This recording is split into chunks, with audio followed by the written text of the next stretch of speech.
ओम शांति। भारत एक शांति प्रिय देश है क्योंकि ये शांति के सागर परमपिता परमात्मा की अवतरण भूमि है। भारत की सभ्यता और संस्कृति सदा ही श्रेष्ठ रही है। भारत भूमि देवभूमि रही है। सोने की चिड़िया कहलाने वाला यही भारत आदिकाल में धन धान्य दिव्यता व श्रेष्ठ चरित्र से संपन्न था। भारत का सदा से शांति व प्रेम का सिद्धांत रहा है। हमने कभी किसी पर कोई आक्रमण नहीं किया, लेकिन जब जब जिस किसी ने हम पर आक्रमण करने की कोशिश की है तो हमारी एकता, अखंडता, देश प्रेम की भावना, शौर्य और पराक्रम के आगे आक्रमणकारियों को घुटने टेकने पड़े हैं। 1999 में जब अमानवीय तरीके से पाकिस्तान ने लेह लद्दाख को भारत से जोड़ने वाली सड़क पर नियंत्रण हासिल कर सियाचिन व ग्लेशियर पर भारत की स्थिति को कमज़ोर कर हमारी राष्ट्रीय अस्मिता के लिए खतरा पैदा करने की कोशिश की मंशा से कारगिल क्षेत्र में घुस गए तो चरवाहों के माध्यम से भारतीय सेना को पता चलने पर 3 मई 1999 को भारत माँ के वीर सपूत, शूरवीर, जिनकी रग रग में देश प्रेम, साहस, बलिदान, कर्तव्य निष्ठा की भावना भरी हुई थी, वो रणबांकुरे अपनी जान हथेली पर लेकर, सिर पर कफन बांधकर भारत भूमि की माटी की सौगंध खाकर निकल पड़े कि प्राणों की आहुति देनी पड़े तो मंजूर है, लेकिन मेरे भारत की भूमि पर किसी दुश्मन का परछाया भी नहीं पड़ने देंगे। बर्फीली पहाड़ियों के बीच जहाँ का टेम्परेचर -48 डिग्री सेल्सियस होता है, जहाँ एक आम आदमी के लिए सोच पाना भी मुश्किल होता है, भारत माँ की वीर जवान अपने घर परिवार की चिंता को छोड़ बड़े ही साहस व वीरता के साथ अपने शौर्य का प्रदर्शन करते आगे बढ़ते जा रहे थे।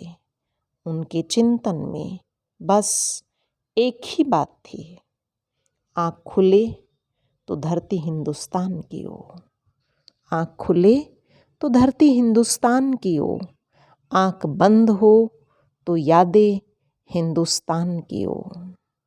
हम मर भी जाएं तो कोई गम नहीं, हम मर भी जाएं तो कोई गम नहीं, लेकिन मरते वक्त धरती हिंदुस्तान की हो, मरते वक्त धरती हिंदुस्तान की हो। इस संग्राम में लगभग 2 लाख भारतीय सैनिकों ने भाग लिया। लगभग 527 वीर जवानों ने वीर गति को प्राप्त किया।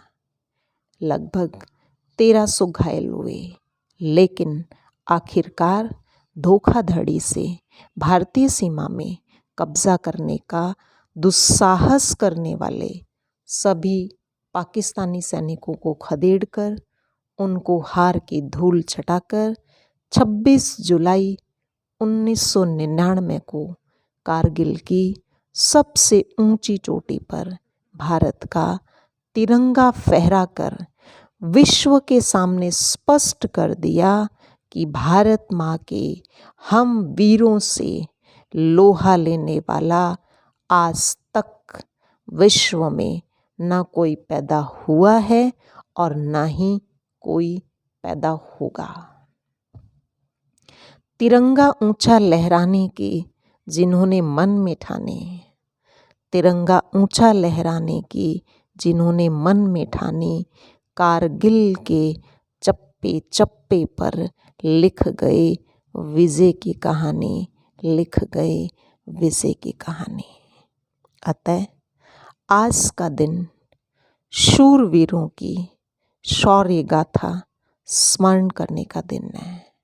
हम भारत माँ के उन सभी वीरों की शहादत को सलाम करते हैं, उनके हौसले जज्बों को सलाम करते हैं।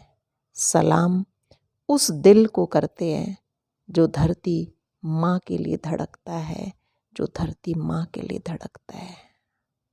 आज हम सलाम उन माताओं को करते हैं जिनकी कोख ने देश के लिए मर मिटने वाले वीरों को जन्म दिया। सलाम उन अमर सुहागिनों को करते हैं जिन्होंने देश के लिए अपने माथे के सिंदूर को सदा सदा के लिए बलिदान कर दिया। आज हम सलाम उन सभी बहनों को करते हैं जिन्होंने अपने भाई की कलाई पर दृढ़ता की राखी बांधकर, विजय का तिलक लगाकर, विजय का डंका बजाने रण क्षेत्र में भेजा। लेकिन मेरे प्यारे भाई बहनों, कारगिल विजय ही संपूर्ण विजय नहीं है।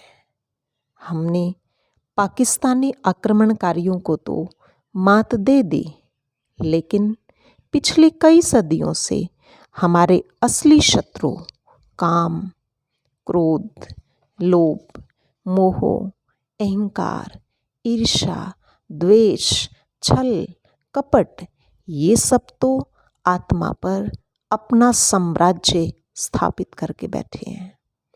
इन विकारों रूपी शत्रुओं ने हमारी वास्तविक संपत्ति, सुख, शांति, प्रेम, पवित्रता, ज्ञान, आनंद, शक्तियाँ, स्नेह और सहयोग की भावना आदि को हमसे छीन लिया है।